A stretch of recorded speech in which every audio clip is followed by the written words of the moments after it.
संतप्त मानस शांत हों, जिनके गुणों के गान में विवर्धमान महान जिन विचरे हमारे ध्यान।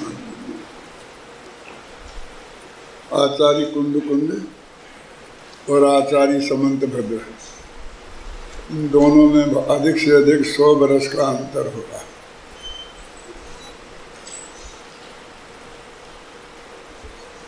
विक्रम संवत 49 में समय में आचार्य कुंद कुंद की उपस्थिति मानी गई है और 138 में समंत भद्र की उपस्थिति स्वीकार की गई है। इसमें बहुत बड़ा अंतर नहीं है, लेकिन आचार्य कुंद कुंद और समंत भद्र दोनों ही बहुत महान जबरदस्त आचार्य थे। ऐसा नहीं था कि वे एक दूसरे से इतने अधिक प्रभावित हो जाएं कि सब कुछ उनके अनुकरण पर भी करते रहे। ये बात मैं इसलिए कह रहा हूँ, जैसे कि अभी इसमें 5 अनुव्रतों की चर्चा आएगी, शिक्षाव्रतों की चर्चा आएगी, तो इसमें इनने सल्लेखना को चौथा व्रत लिया है और सुमंत भद्र ने नहीं लिया।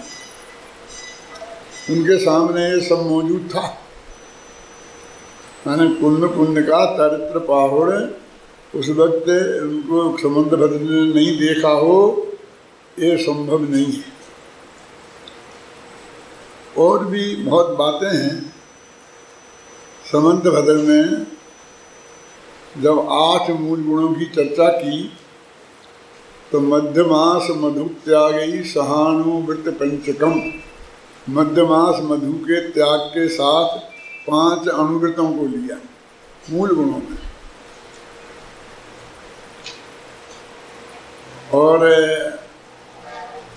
जिन सेनाचार्य तक आते आते वे 5 अनुव्रत तो बिल्कुल गायब ही हो गए और उनकी जगह 5 उदंबर फल आ गए।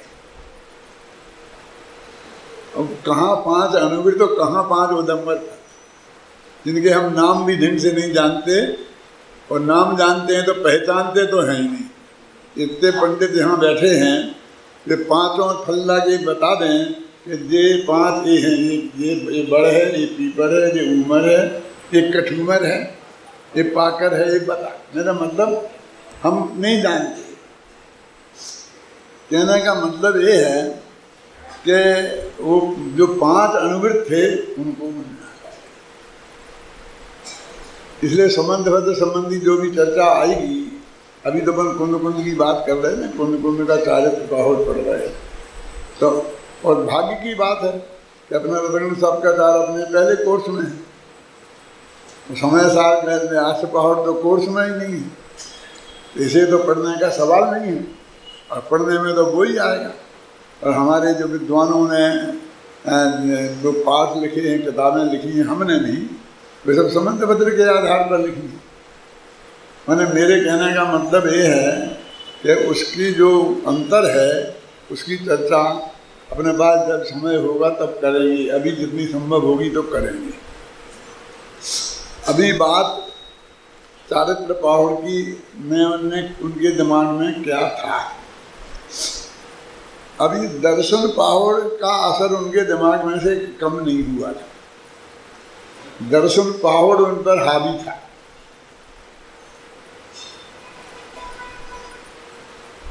फिर उन्होंने सूत्र पाहुड़ लिया। क्यों लिया? क्योंकि वो सदाचार के संबंध में मुनियों के लिए भी और गृहस्थों के लिए भी बराबर स्पष्ट शब्दों में लिखा है कि ये अकेले मुनियों की बात नहीं है। गृहस्थों का आचरण भी सूत्र पर आधारित है। वो भी समझ लो कि चारित्र पाहुड़ का पूर्वांश है एक तरीके से। वो मुनियों का आचरण और श्रावकों का आचरण कैसा होना चाहिए, उसकी कसौटी क्या है। आज किसी श्रावक को हम कसें उस कसौटी पर तो किस कसौटी पर कसें? किसी मुनिराज को कसें तो किस कसौटी पर करें? आपके तुम्हें कसौटी की जरूरत क्या है? तुम उन सब की जो धर्मात्मा जीव हैं उनकी परीक्षा करने वाले हो गए। दिक्कत ये है ना कि हमारे आचार्यों ने सच्चे देवसाज गुरु की श्रद्धा को सम्यक दर्शन कहा। अब देवसाज गुरु के बारे में सच्चा निर्णय तो करना ही पड़ेगा ना, नहीं तो सम्यक दर्शन नहीं होगा। तो ये सबकी मजबूरी हो गई कि वो भले ही कौन व्यक्तिगत रूप से कौन है सही और कौन नहीं है, इसको एक तरफ रखो, लेकिन मुनि धर्म का सच्चा स्वरूप आगम के अनुसार कैसा होना चाहिए और एक श्रावक का सही स्वरूप कैसा होना चाहिए और सम्यक दृष्टि का कैसा होना चाहिए, इसका तो उसे जानने का हक है ना। कल अपन ने एक बात कही थी कि बार बार अपन ने कहा कि हमारे को देशनालब्धि की प्राप्ति में कौन साधन है, तो क्या जनवाणी। तो कैसी है? अरहंत द्वारा कही हुई, अरहंत की दिव्य ध्वनि में समागित, गणधर देव के द्वारा गूंथी हुई, आचार्य परंपरा से ज्ञानी जनों ने जो भी लिखा है अनुवाद के रूप में, टीकाओं के रूप में, किसी रूप में, वो सब जनवाणी है। तो सबकी भी परीक्षा होना जरूरी है और उसका आधार वो हमारी जनवाणी है। मुनिराज का आचरण कैसा होता है, साधकों का कैसा होता है और अमृत सम्य दृष्टियों का कैसा होता है, वो सब चीज़ ये पाहुड़ ग्रंथ में, मैंने शुरू के 3 पाहुड़ हैं, दर्शन पाहुड़, सूत्र पाहुड़ और चारित्र पाहुड़ में आ जाती है। तो पहले अपन थोड़ा पढ़ते हैं, देखिए। अपना दोहा पढ़ लेना, उसका अर्थ करने के लिए मेरे पास कुछ ज़्यादा है नहीं, इसलिए मैं नहीं पढ़ रहा हूँ। अपना आत्म राम जगत में केवल अपना, निज आत्म का ज्ञान स्वयं में जमना रखना। कहते निज अपना जो आत्मा है, त्रिकाली ध्रुव भगवान आत्मा, जिसे हम परम शुद्ध निश्चय नय का विषय कहते हैं, और द्रव्यार्थिक पर्यार्थिक नय में परम भाव ग्राही शुद्ध द्रव्यार्थिक नय का विषय कहते हैं। और गुरुदेव की भाषा में कहो तो पर से और पर्याय से भिन्न, भेद से भी भिन्न, जिसमें अपन ने ज्ञानानंद स्वभावी में लिखा है कि राग रंग से भिन्न, भेद से भी मैं भिन्न निराला हूँ। तो वो जो अपना आत्मा है वो केवल अपना है। क्या क्या कह रहे, देखा था हम अभी तक इस प्लेन पे सोचते रहे हैं कि हम कहते हैं स्त्री हमारी है, पुत्र हमारा है, ये मकान हमारा है, ये इन पर पदार्थों में हम अपनापन करते रहे। फिर राग में अपनापन किया, फिर हमने सम्यक दर्शन में अपनापन किया, केवल ज्ञान में अपना किया। उनमें हमने अपना उन्हें अपना बनाया, जिनको भी बनाया मिथ्या दर्शन के कारण। अभी ये कह रहे कि सब तुम्हारे ही तुम्हारा है, कि तुम भी किसी के हो कि नहीं हो। इस बारे में बात क्यों नहीं कहते हो भाई जी? क्या पॉइंट समझ में आया कि नहीं? क्या चर्चा है? अपना आत्म राम जगत में केवल अपना, क्या कहना चाहते हैं? समझ आया? तुम्हारे क्या क्या हैं और क्या क्या नहीं हैं और किन किन का निषेध किया है, वो तो एक तरफ की बात हो गई। फिर ये तो दो तरफा होता है ना। हम किसी के बाप हैं तो वो हमारा बेटा है ना, यदि वो हमारा बेटा है तो हम उसके बाप हैं ना। तो कहते हैं भाई साहब, हम ना किसी के, कोई ना हमारा। दो ही तरफ से बात है ना। अभी हम एक तरफ से बात करते रहे हैं कि अपना आत्म राम जगत में केवल अपना, और वो अपना है, उसमें किसी दूसरे का हक नहीं है। कोई बेटे का हक हो, पत्नी का हक हो, माँ का हक हो, 9 महीना पेट में रखा, सब हक जमाते हैं ना। हमने तेरे को पाला पोसा, हम गीले में सोए, तुझे सूखे में सुलाया, क्या क्या किया सब। तो ये हमारा जो आत्मा है ये किसी का नहीं है, ये इसका नाम सम्यक दर्शन।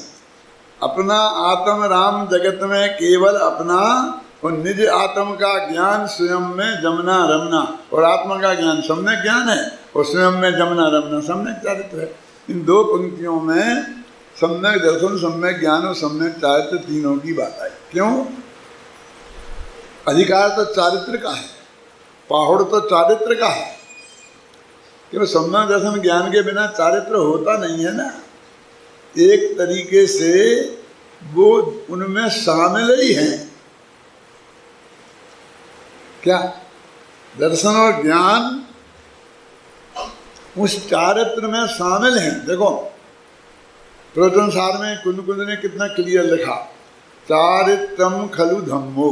ठीक है ना, चारित्र को धर्म घोषित करने वाली सूक्ति है ना, जिसके लिए लोग हमको ना पसंद करने वाले लोग उस पर बैनर पे लिखा के वो झंडा लेके चलते हैं कि देखो देखो देखो कुंद क्या लिख रहे हैं, चारित्रम खलु धम्मो। मैंने पूरी गाथा पढ़ लो ना। धम्मो जोशो समोति निर्दिष्टो, चारित्र धर्म है और धर्म क्या है? समोति निर्दिष्टो, सम को समभाव को समता भाव को धर्म कहा है। और समता भाव क्या है कि मोह क्षोभ विहीनो, मोह और क्षोभ से रहित जो आत्मा का परिणाम है वो है। तो वो तो चारित्र तो वो मोह और क्षोभ, तो उसमें मोह की शर्त लगा ली। मोह माने दर्शन मोह और क्षोभ माने चारित्र मोह, राग देश। तो मिथ्यात्व राग देश से रहित की शर्त लगा दी ना, तो चारित्र की परिभाषा में सम्यक दर्शन और ज्ञान शामिल हो गए कि नहीं?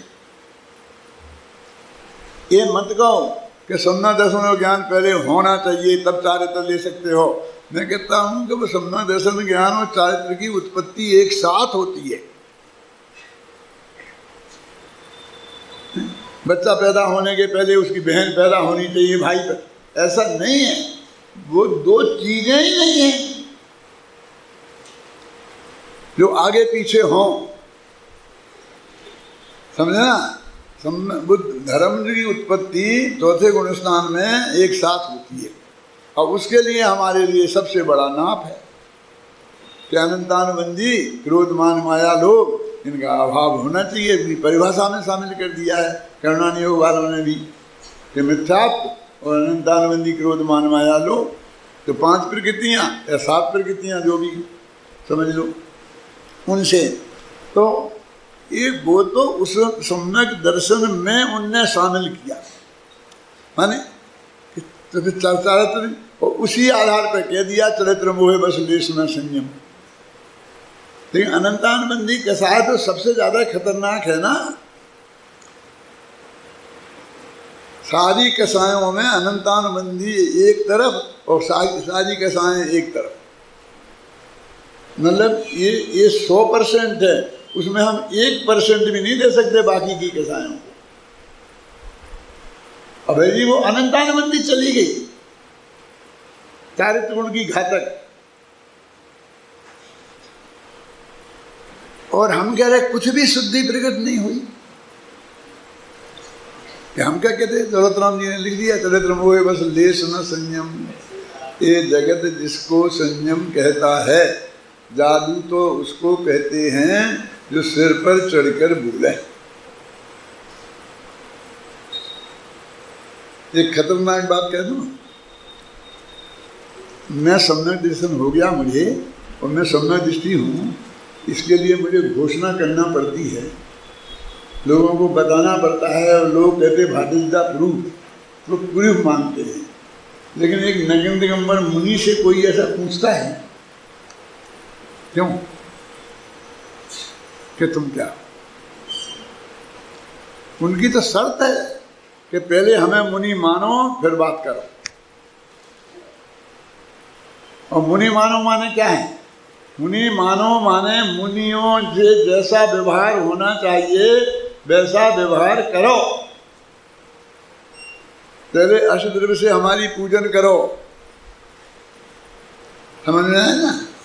देवसास गुरु की सिद्धांत के साथ हमको उसमें शामिल करो, यानी वो तो वो इसमें लिखा है अष्टपहड़ में ही, नग्न दिगंबर मुनिराज चलता हुआ जैन दर्शन है। जो जैन दर्शन चल फिर रहा हो, उन्हें तो ये कहने ही नहीं पड़ता है कि मैं मुनि। इसलिए मैं कहता हूँ जादू वो जो सिर पे चढ़ के बोला, समझ में आई ना? अब ये चारित्र जो है, जो सम्यक दृष्टि के होता है, वो ऐसा जादू नहीं है जो सिर पे चढ़ के बोला है। इसलिए उनने कह दी हम किसको सिद्ध करते फिरेंगे कि हम में चारित्र है, हम में चारित्र है, क्यों? वो अनंतान। देखो चिंता नहीं करना, मैं पूरा अर्थ करूँगा, यदि कसर रह जाएगी तो कल करूँगा, चिंता नहीं कर। लेकिन पहले पूरी बात सुनो कि ये जो चारित्र की शुद्धि है, सम्यक दर्शन के अनंतानबंदी कसाई के जाने से जो भी प्रकट हुआ है, ये आज के चारित्र पहाड़ को हमने पढ़ा तो उसमें बहुत गहराई से ये बात अत्यंत स्पष्ट है। हम क्या कहते थे, बहुत से लोग तो कि वो संयुक्ताचरण और स्वरूपाचरण एक ही है, क्योंकि चौथे गुणस्थान में स्वरूपाचरण चारित्र होता है और उसको कौन संयुक्ताचरण कहते हैं। अब और तो कोई चारित्र होता नहीं, 5 अणुवित नहीं होते, महावित नहीं होते, ये नहीं होते क्या? लेकिन वो अनुभव भी 24 घंटे नहीं रहता ना, इसलिए हम स्वरूपाचरण को सम्यक्ताचरण नहीं कह सकते। वे बहुत स्पष्ट शब्दों में कहते हैं 8 अंग और 25 दोष से रहित जो अवस्था है उसका नाम सम्यक्ताचरण। अब ध्यान से पढ़ा होगा तो इसमें होगा, नहीं तो एक दफे फिर पढ़ लेना। क्यों शांति जी? ये जो अपन ने विधान लिखे हैं ना सब, इसका ये सारा काम जो उंगली लिखने का, बनाने का, उंगली का, ये शांति कुमार और क्या नाम अच्युत हमारा, और तीसरा क्या नाम तेरा, जिन्हें इन लोगों का है, ये लोग करते हैं। मैं तो पूरी तरह से देख भी नहीं पाता, देखा भी नहीं मैंने, बनाई है। कभी कभी जब ये पढ़ता हूँ तो देखने में आ जाता है। मेरा छंद मेरे हैं सब, पूजने छंद, ये छंद भी जो पंचानुवाद वगैरह किए ना गाथाओं के, वो भी मेरे हैं। तो ये सारी मेहनत इन 3 लोगों ने की है। सब लोगों को बहुत बात स्पष्ट रहे, मेरे कहने का मतलब ये नहीं कि ओमगिरी की जिम्मेवारी से मैं बचना चाहता हूँ। मैं तो एक कहना चाहता हूँ कि उसमें कोई बात होगी तो हमें बताओगे तो हम ठीक करेंगे। नीति तो हमने नक्की की ना कि ओमगिरी कैसे बनाना, ओमगिरी में क्या चीज आना, और उसके अनुसार इन लोगों ने बनाई है। तो ये इसको वो सम्यक्ताचरण कहते हैं। और इसमें एक पंक्ति मैंने देखी थी मूल गाथाओं में, जिसने बहुत स्पष्ट शब्दों में लिखा था कि यदि सम्यक्ताचरण में कोई कमी है और कैसा ही संयमाचरण हो तो वो संयमाचरण है ही, वो चारित्र ही। एक पंक्ति ऐसी थी, वो कौन सी है ये लोग निकाल के बता देंगे, आप लोग देखना चाहोगे तो। क्या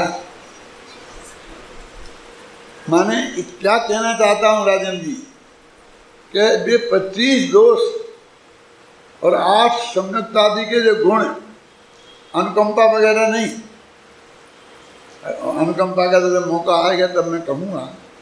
पहले मैंने सोचा था, पहले ही दिन आने वाली थी वो, लेकिन न की नहीं। वो पूजन करते यदि देवसार गुरु की, और उसमें वो पंक्तियाँ आती कि करुणा निधि तुमको समझनाथ भगवान भरोसे पड़ा रहा, भरपूर सुखी कर दोगे तुम यह सोचे सनम पड़ा रहा।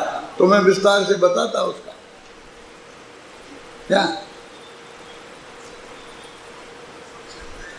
महिपाल जी, ये मैंने सन 57 में लिखी थी। 57 समझते हो?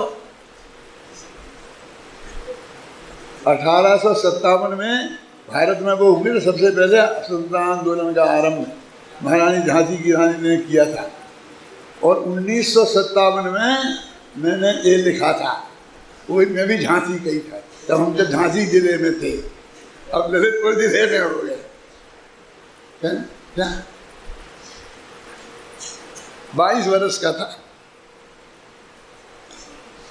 और आप कहोगे तो भाई तो बचपन की लड़कपन की बात है, अब कैसे मान लें हम।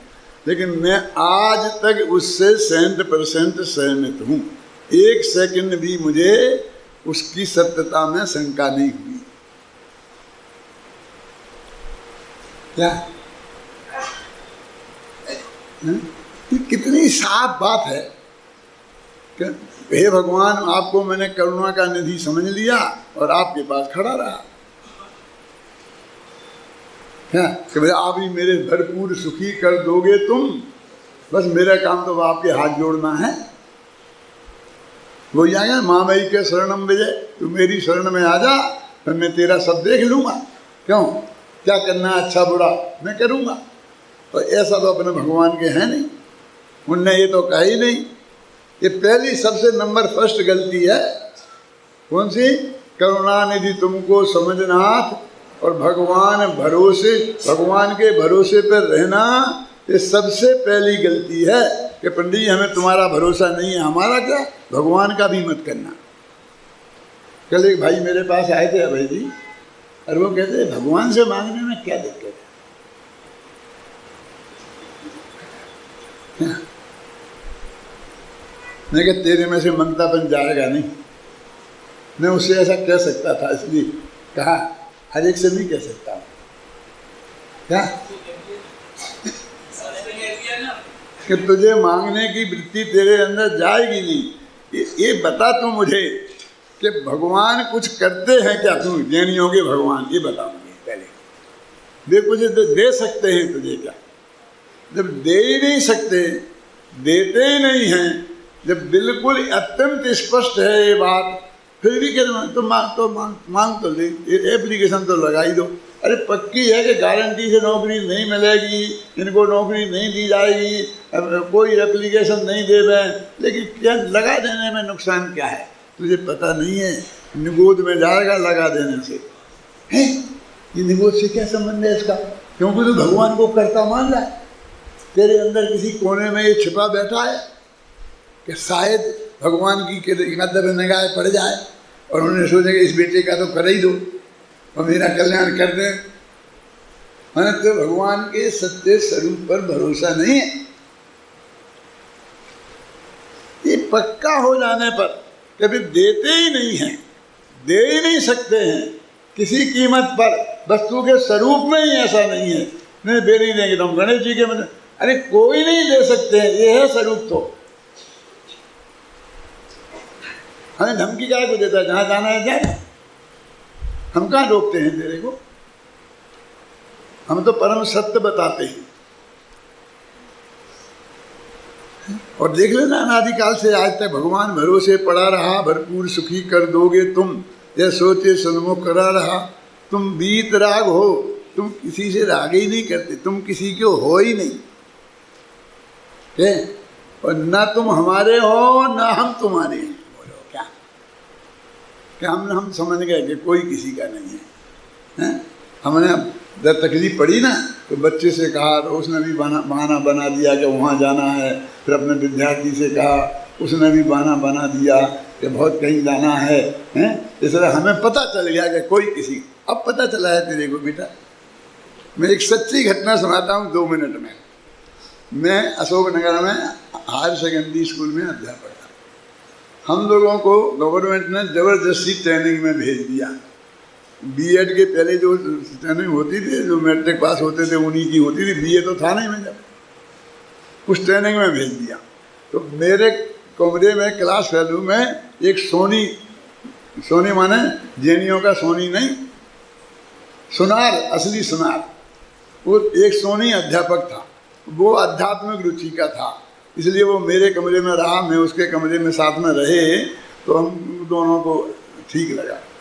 अब सच्ची घटना बताता हूँ कि वो बजरंगगढ़ में थे हम, बजरंगगढ़ में जहाँ हम लोग ठहरे थे उसके पास में एक नदी है, नदी के किनारे पर एक किला है और उस किला को घूमने गए हम सब लोग विद्यार्थी।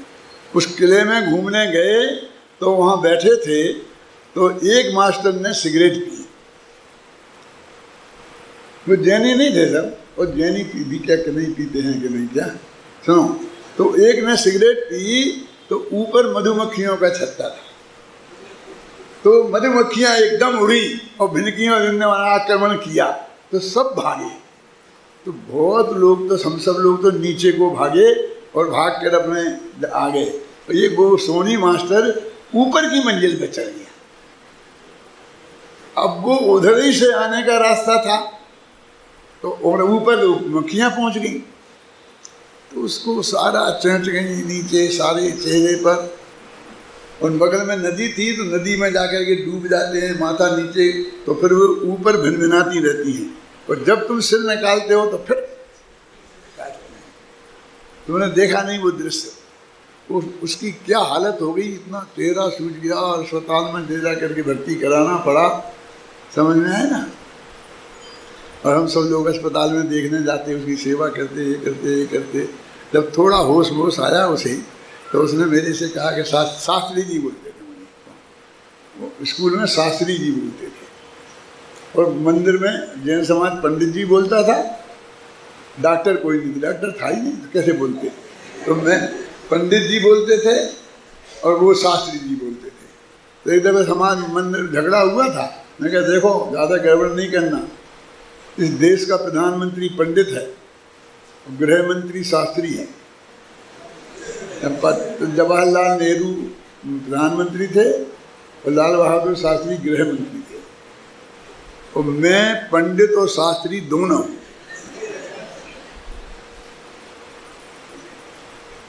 तो वो बोले कि शास्त्री जी मेरी सब समझ में आ गया। क्या समझ में आ गया कि कोई किसी का, मैंने कहा बहुत देर में आया बहुत देर में आया, थोड़ा पहले आ जाता। अब समझ में आ रहा है कि कोई किसी का नहीं है।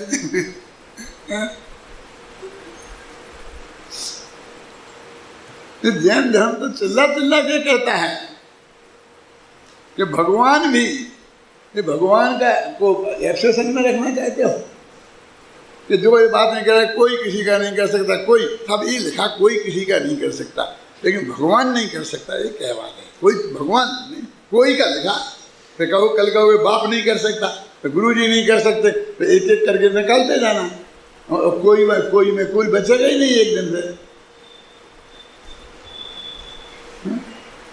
तो जब इतनी बात अत्यंत स्पष्ट हो जाती है कि कोई किसी का कर्ता नहीं है, कुछ भी होने वाला नहीं है, भगवान कुछ भी किसी को देने लेने वाले नहीं हैं, तो फिर तुम्हारे अंदर से मांगने की वृत्ति उखड़ती क्यों नहीं? ये भिखारीपन छूटता क्यों नहीं? और नहीं छूटे तो नहीं छूटे, खेत तो हो उसका। भक्ति के नाम पे तो चलना चाहिए, उसमें तो ऐसा ही होता है। और बड़े बड़े पंडित ऐसा कहते हैं, अरे ऐसा थोड़ी है, भगवान से कहेंगे तुम कुछ नहीं देते हो, अब जाएंगे तो ऐसे ही कहना पड़ेगा, आपकी कृपा से पिताजी से कहना पड़ता है। जो बिना पढ़ी लिखी अम्मा है ना, वो कहते बेटा तेरी आशीर्वाद से मैं कलेक्टर बन गया। अब बेटा उसको क्या जाने कलेक्टर क्या होता है ना? पंडित राजेंद्र प्रसाद जी का नाम सुना था ना, जो पहले राष्ट्रपति थे। और राजेंद्र प्रसाद जब अपने गांव में गए तो एक बुढ़ी अम्मा थी, तो उससे मिलने गए, उसके पैर छुए, परिवार की थी। तो उसने कहा बेटा कहाँ है आजकल? कि दिल्ली में। अच्छी है, बाल बच्चे तो अच्छी तरह से हैं, नौकरी तो अच्छी है, इतने पैसा तो मिल जाते हैं कि वो खर्चा चल जाए। फिर तुम्हारे घर में क्या कमी थी? तुम्हारे खेत हैं, सब हैं, ये घर ही क्यों नहीं आ जाते हो? ऐसा उसने बहुत समझाया। उनने खुद लिखा अपनी आत्मकथा में कि मैं क्या सब कहूँ उससे कि मैं क्या हूँ। अब अपने मुँह से तो बड़े लोगों को कुछ कहते बनता नहीं है, अब उसको क्या करूँ? ये अच्छी तनख्वाह मिलती है कि नहीं, खर्चा तो चल जाता है कि नहीं, रहने की जगह तो अच्छी है नहीं, तुम्हारा घर पड़ा है यहाँ पर, यहीं आके रहो ना, अभी तुम्हें क्या कमी है। ऐसी बातें हैं, इतना स्पष्ट है। मैं तो अपने विद्यार्थियों को तो किसी को माफ नहीं कर सकता, ऐसी वृत्ति का।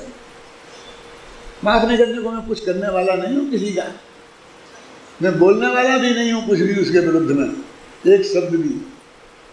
लेकिन दंड बड़ो कर तार को चित्ते दियो उतार। सबसे बड़ा दंड है कि चित्त की गद्दी पे से उतार दो, बस खत्म। क्या तुम देखो, शास्त्र तुम्हारे सामने है, सारी जिनवानी पढ़ी है, तुमको किसी ने ये तो नहीं कहा कि फलां किताब मत पढ़ना।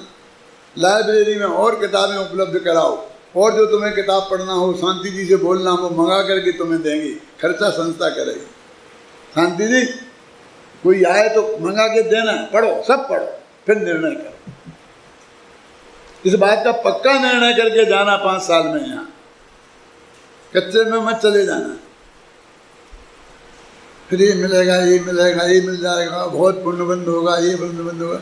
अरे जिसके पीछे हम अपनी सारी समाज से लड़कर पूज्य गुरुदेव जी के शरण में गए हैं, वही तुम अभी बता रहे अपने काय के लिए कि थोड़े पैसा दे देगा, क्या कर देगा। क्या करोगे तुम पैसे का? क्या करोगे? 1 करोड़ रुपया हो जाएंगे संस्था में तो तुम्हारा क्या हो जाने वाला है? इस किताबों में तो हजारों लगते हैं और खाने में तो सैकड़ों से ही काम चलता है, अरबों की जरूरत नहीं है। माथा खराब रहेगा महिपाल जी के, क्या करें इसका, क्या करें इसका, क्या करें इसका।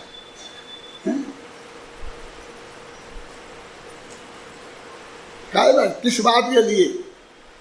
देखो, अपना आत्म राम जगत में केवल अपना, निज आत्म का ज्ञान स्वयं में जमना रमना, निज आत्म में जमना रमना ही चरित्र है।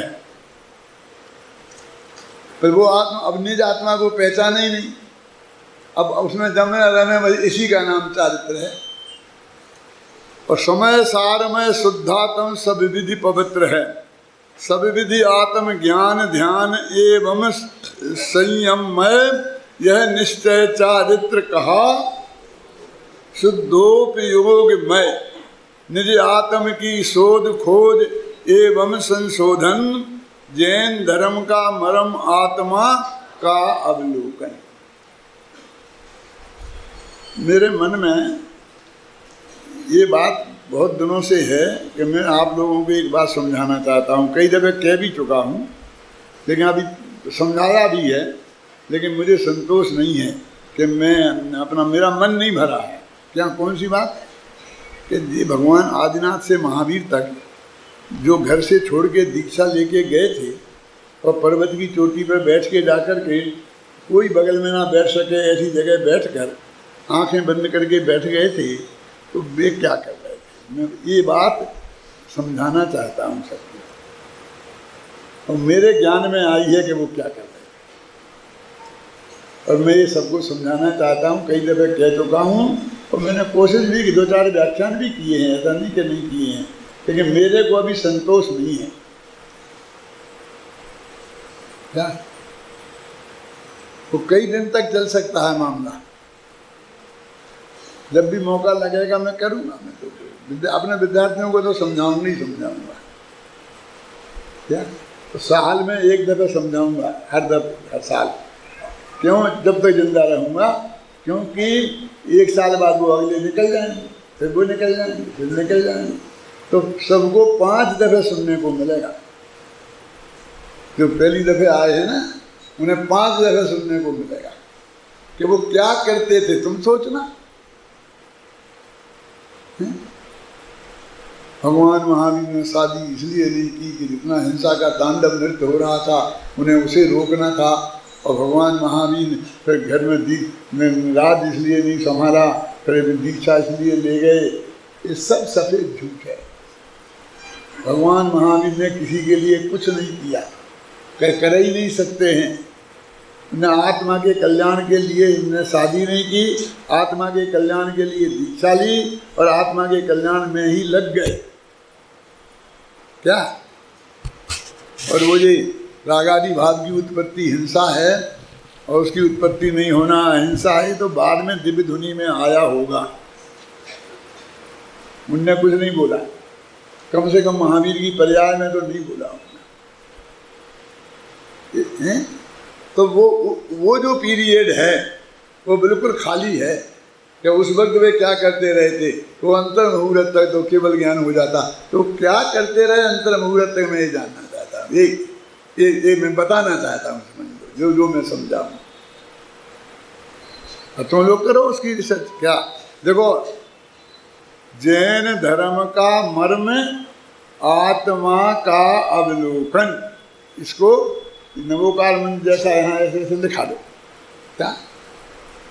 जैन धर्म का मर्म आत्मा का अवलोकन, बस आत्मा का अवलोकन, उसी का नाम चारे, और वही मर्म है। जब ऐसी कोई अच्छा शब्द वाक्य बन जाता है ना तो बहुत आनंद आता है। ये वैयाकरण लोग तो कहते हैं कि इनका एक आधा अक्षर कम हो जाए ना सूत्र में तो इन्हें एक पुत्र के बराबर की प्राप्ति का आनंद, जैसा आनंद होता है आचार्यों को।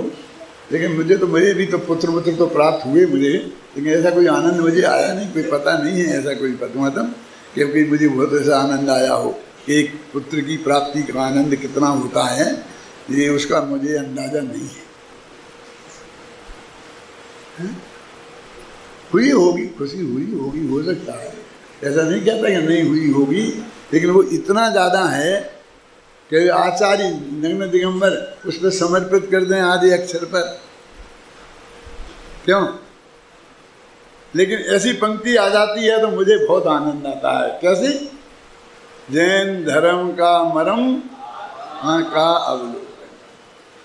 अब ये अपनी निश्चय की बात हो गई, अब व्यवहार की बात चलती है। देखो, चारित्र के दो भेद, प्रथम सम्यक्त आचरण और दूसरे को कहते हैं संयमाचरण। इस संयमाचरण में भी मैंने बहुत सोचा है और वो भी जितना मैं भी कह सकूँगा कहूँगा, जिसे फिर कहूँगा। मैंने इस प्रवचन भी बहुत किए थे लेकिन वे सब गायब हो गए। परमात्मा मालूम है? नहीं मालूम। किसको मालूम है? शांति जी आपको मालूम है? ये जो कलकत्ते में एक सेठी परिवार है, उस सेठी परिवार ने अहिंसा चैनल निकाला था।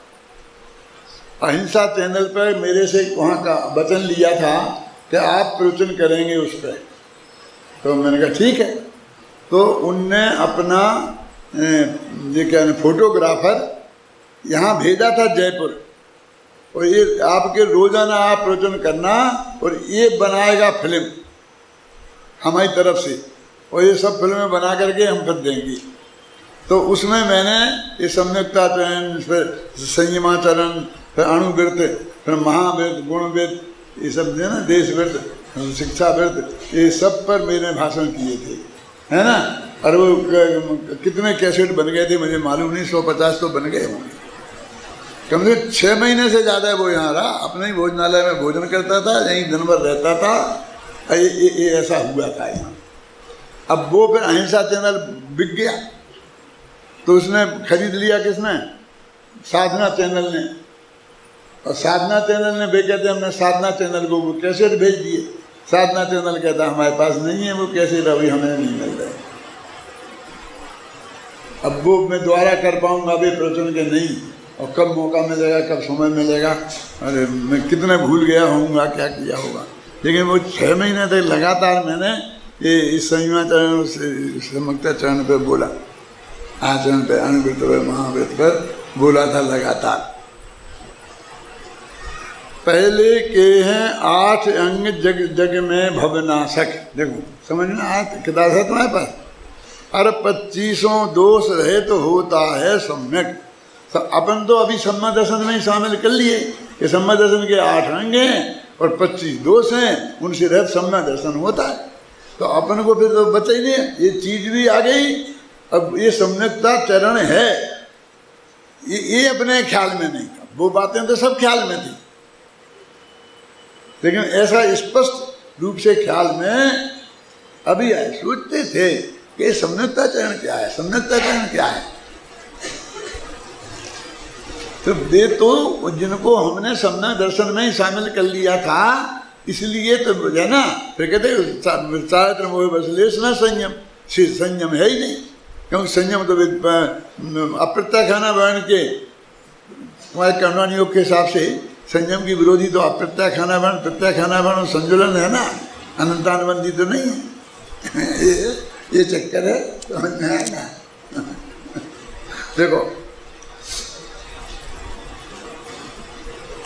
इन दोषों से रहित आत्मा का अनुभव हो, 8 अंग से सहित ज्ञानी जन का जीवन हो, इन सब की निर्दोष और बेदाग दशा हो, अंतर में परिशुद्ध आत्मा का अनुभव हो, ये है सम्यक दर्शन का कार्य।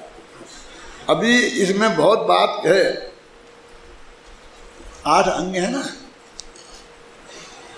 निशांकित, निकांक्षित, तो अभी थोड़ी चर्चा करता हूँ, फिर पढ़ लेंगे बाद में, घबराना नहीं। निशांकित अंग है तो क्या है, वह जिन बच में शंका न धार, हमने तो वहाँ तक लेके 6 डाला में पढ़ लिया कि जिन बच में शंका न धार, फिर भगवान ने जो कहा तो सच्चा, और क्या कहा वो हमें कुछ पता नहीं।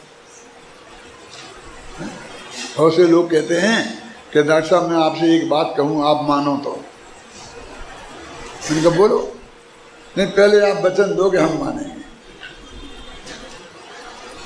फिर बताएंगे जी। मैंने कहा ऐसा बेवकूफ दूसरी जगह खोजना कि क्या मानना है, ये समझे ही बिना वचन दे दे किसी को। यदि आप मेरे को ये वचन दिए बिना नहीं कहना चाहते हैं तो आप मत कहो। मैं तो आप जो कहेंगे उसका गुण दोष पर विचार करके फिर निर्णय करूंगा कि ये बात मानने योग्य है, और फिर यदि मुझे जचेगी कि मानने योग्य है तो फिर आपको वचन देना कि नहीं देना वो सुबह सेकंड बात की बात है। क्या आया समझे ना, कि पहले नक्की करो क्या वचन दो, वचन नहीं क्या वचन कहना। तो शंका, लेकिन निशांकित अंग है तो सब जिनबच में, अरे जिनबच में कि तेरे आत्मा में शंका नहीं करना, अभी आत्मा के अस्तित्व का ठिकाना नहीं है। फिर जिनेन्द्र भगवान का वचन है कि तू आत्मा है, और जो कौन सा आत्मा है, परम शुद्ध निश्चय का विषय भूत जो त्रिकाली ध्रुव है वो तू है, ये है जिनबच, और इसमें शंका नहीं करना।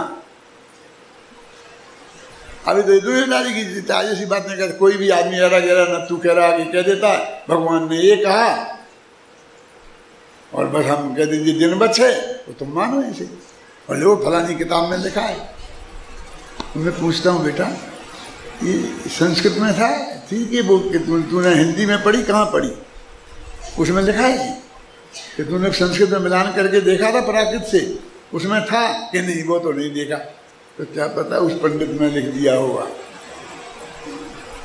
चले तो बता, पहले वो आचार्य का नाम बता, मैं उसका वजन तोलूंगा, और वजन पे नहीं जचेगी तो नहीं जचेगी। अब मैं फिर किसी का नाम ले लूँगा तो सारे देश में हल्ला हो जाएगा। पहले कह दिया था ना कि महावीर भी आगे कहें तो मैं नहीं मानूंगा, अभी मैं कह दूँगा कुंद कुंद का भी तुम वचन बताओगे तो मैं नहीं मानूंगा, तो कितना हल्ला हो जाएगा। लेकिन कुंद कुंद नाम के 50 भट्टारक हो गए, और जिनने अपने नाम के सामने 100 उपाधियाँ लगाई हैं, जो कुंद कुंद को किसी ने नहीं लगाई। फलाने योगी, फलाने ये, समझ में आई ना। और आप पालकी में चलते थे, 8 कार समझते, पालकी में 8 जो पालकी ढोने वाले लेके लेते जाते थे। राजाओं महाराजाओं से कम ठाट बाट नहीं थे, उनने सबने कुंद कुंद नाम रख के लिख दिए, ऐसे नहीं चलेगा। मैं कुंद कुंद को जानता हूँ, मेरा बहुत घना परिचय है कुंद कुंद से। मैं देखूंगा कि वो जो कुंद कुंद क्या कह सकते हैं और क्या नहीं कह सकते हैं, समझे ना। समय सार में ये लिखने वाला कि निज आयु क्षय से मरण हो यह बात जिनवर ने कही, तू मार कैसे सकेगा जब आयु हर सकता नहीं। ये कही वो कैसे कह सकता है कि तुम ऐसा नहीं कर। तो कहते जो मेरे कहते मैं कुंद कुंद की भी नहीं मानूंगा, मैं तो कुंद कुंद की भी नहीं मानूंगा। अरे ये कह रहा हूं तेरी नहीं मानूंगा। हैं? कुंद कुंद से तेरे मुख से नहीं सुनना है मुझे। कुंद कुंद को मैं सीधा ही देख लूंगा, सीधी बात कर लूंगा, सीधा पढ़ लूंगा। ख्याल में आए ना? और फिर जो उनने क्या कहा वो मानूंगा। देखो सम्यक दृष्टि निसंकित गुण के धारी होते हैं। अब निसंकित का अर्थ देखो, सप्त भयों से रहित होना, इसका नाम निसंकित है ना। सप्त भय में विमुक्ता निशंका होती, समय सार में गाता है ना। बोलो किसको याद है? हाँ, समाधि जीवा निशंका होती निर्भया तेणे, सत्य भय विमुक्ता आखिर पृथ्वी नहीं काम में आया।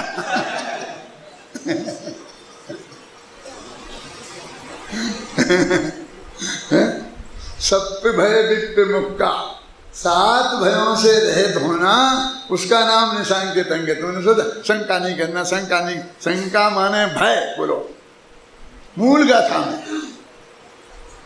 अभी मैं आपसे पूछता हूं, सबने पढ़ा होगा, किसका ध्यान इस पर था कि शंका माने भय होता है? शंका शब्द का अर्थ भय। आप अनुवाद कर रहे करें तो लिखेंगे कहीं? और उनसे मुक्त। और फिर 7 भयों पे अमृतचंद्र ने 7 कलश लिख दिए। ये इसलोक भय, परलोक भय, आता नहीं, आकस्मिक भय, कौन कौन है, मरण भय, ये 7 भय है ना। तो देखो मैं अब समझाता हूँ लोगों को कि ये 7 भय होते ना, तो पहले इन 7 भयों को दूर करो। सम्यक दर्शन चाहिए ना, आत्मा का अनुभव चाहिए, तो विकल्प में तो इन्हें ठीक करना पड़ेगा ना, पहले समझना तो पड़ेगा। तो मैं कहता हूँ सब लोग जितने यहाँ बैठे हैं, सबके पास ऐसी व्यवस्था है कि जीवन में आज से ही वे अपना काम बंद कर दें तो भी ऐसी की ऐसी लाइफ सारी जिंदगी बिता सकते हैं। उस लग्जरी लाइफ में कोई अंतर नहीं आएगा। बोलो परमात्मा, बता सकते हैं? 1 पैसा नहीं कमाओ आज से, बोलो, है ना। तो एक आय का इस लोग भय खत्म हो गया ना। और पर लो तुम्हारे 3 भव समोसन में दिखाई दे गए तो बिल्कुल नक्की हैं, तुम 100 सिर के हो ना, उनमें कोई फेरफार संभव नहीं है। परलोक का भय खत्म हो गया। जग में अचानक कुछ नहीं होता, सब कुछ नक्की है, तो आकस्मिक भय खत्म हो गया है। देह के वियोग का नाम मरण है। क्यों? इसमें भी क्या है दम? ये सड़ी गली देह जाएगी, हजारों बीमारियों से युक्त, और बिल्कुल नई ताजी मिलेगी एकदम।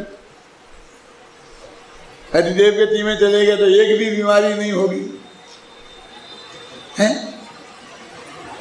मेरे कहने का मतलब ये है कि 7 भयों से ये उसका चारित्र है। अभय जी मैं क्या कह रहा हूँ, 10 बज गए, विद्यार्थियों को कॉलेज जाना है, इसलिए मैं अभी आज ज़्यादा नहीं बढ़ सकता हूँ, कल चलाऊँगा अपना, है? और नहीं तुम तो यहीं हो, फिर बाद में चलता रहेगा अपना। तो